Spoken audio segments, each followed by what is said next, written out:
Welcome back to the deep dive. So today we're looking at a classic infrastructure challenge, A big one. a really big one.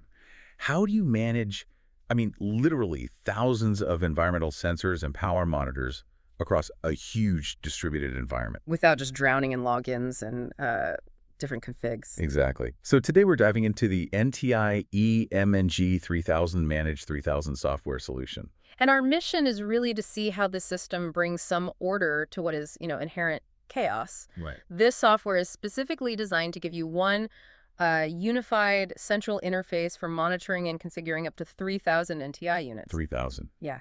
And we're talking about everything from your environmental sensors, your temperature, humidity, door contact. All the basics. All the basics, as well as your smart power distribution controllers, your E2Ds, E-micro OTs, and so on.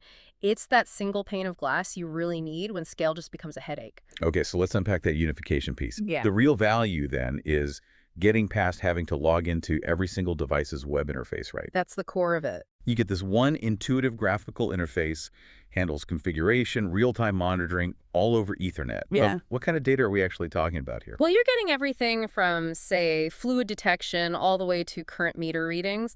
But here's where it gets really efficient. Group management. Group management. Yeah. The strategic benefit here isn't just saving clicks. It's about enforcing a consistent security and operational policy across your entire estate. Instantly. Okay, I get the time savings. But if you can push a configuration change, say updating network settings or new user credentials to 3,000 devices at once, can't you also... Accidentally break 3,000 devices at once. Exactly. What are the safety nets? That is the core risk of centralization, you're right. And it requires discipline. The software lets you monitor and configure units individually or in defined groups. Ah, so you can limit the blast radius. You can if you use smart grouping. But the fundamental game is the ability to standardize. Policy enforcement becomes, real-time compliance. That definitely shifts the risk-reward calculation.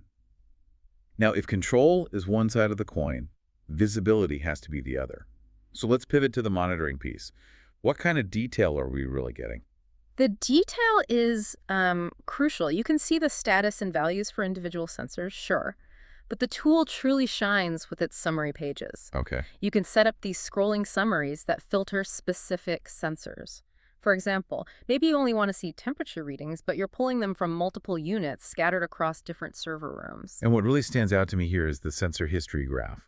It says it stores readings for up to the last 120 days. 4 months of data. That's a huge amount of data capture. And it's the engine for pattern analysis. If you see a rise in humidity that correlates with a power fluctuation from, say, 90 days ago, that history moves you from reactive troubleshooting to true proactive maintenance. So what's making this all run smoothly? What's the technical workhorse that handles polling this massive swarm of devices? The architecture is pretty classic. It's client-server. The server application is the heavy lifter. It's actively polling all the units for their status, and it's listening for any active alerts. The client, meanwhile, is what you actually interact with to see the status and deploy those configurations. That sounds demanding, but it looks pretty flexible in terms of the environment. I'm seeing broad multi-platform support. Windows, Linux, Solaris, and... Wait a second. MAEOS 9 and 10. Ha! Yeah. That's legacy gold right there. That tells you something about the longevity of this system. It does. It can talk to some very old gear as long as you have the right Java runtime environment, which is 1.5 or later. That versatility is key. Okay. But managing scale often means managing legacy tech, and I'm guessing that's where we hit some caveats. And that's where we hit the crucial technical caveats. For instance, the software only works with E2D units that are Rev C. The ones with the 2 power inputs. Exactly. So the hardware revision actually matters. The devil is in the details. And probably the most complex part is version dependency.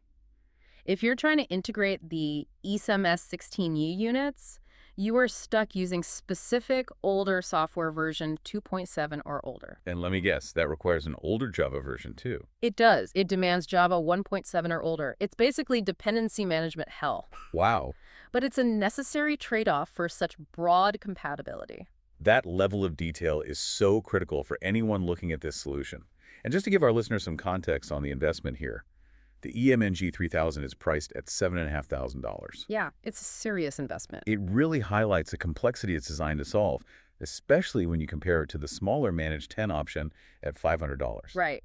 And if we connect this to the bigger picture, you aren't just paying for monitoring. You're buying the centralized intelligence needed to manage complexity and ensure compliance across thousands of endpoints. So it's a shift in operations. It's shifting from constant firefighting to, well, to ecosystem management. So what does this all mean for you as you're assessing these kinds of centralized systems? I want you to think about that 120-day sensor history graph feature.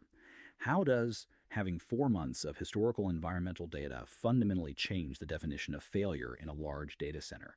Does failure become a slow, predictable trend rather than just a sudden event?